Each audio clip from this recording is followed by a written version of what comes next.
प्राणी उद्यान नंदनकानन उप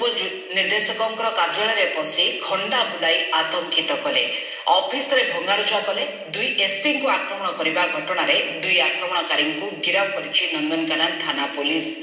दुई दुर्वृत्त कार्यालय पशि सेठे आतंक खेलाई अधिकारी को मारपिट करने सहित कटुरी दिखाई धमक चमक देते एकाधिबार दुर्वृत्त माने खंडारे आक्रमण पर उद्यत होता बेले असहाय अवस्था एससीएफ ए घटना गतकाली संध्या समय दीर्घ समय धरी खंडारे आक्रमण सहित विभिन्न जिनिस को हाणी चली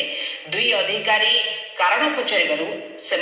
मारपिट करते आक्रमणकारी ए घटना जड़े एससीएफ सामान्य आहत होती कांड भिआईबा परे दुई आक्रमणकारी सेठारु फेरार हो जाते एने नंदनकानन थाना अभियोग करते नंदनकानन कर्तृपक्ष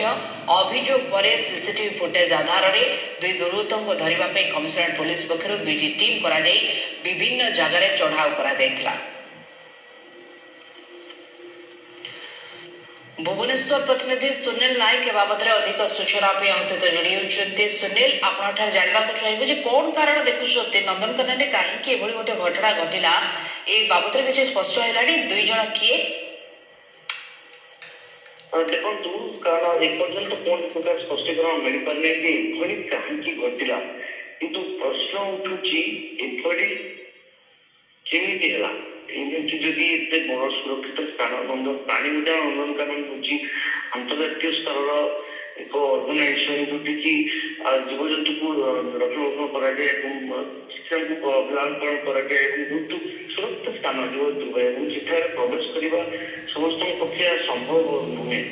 केवल अथॉरिटी अथराइज पर्सन को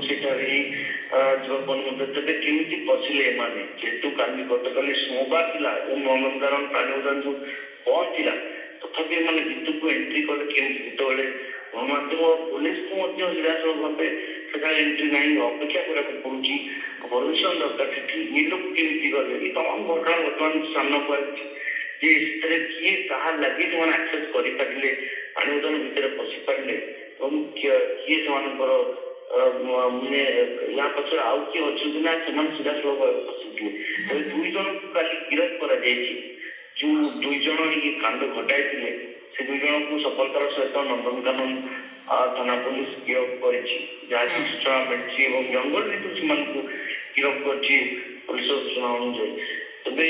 से प्रकृत सिद्धांत कहीं कले जना पड़ो जो आहरी पचराउचरा कर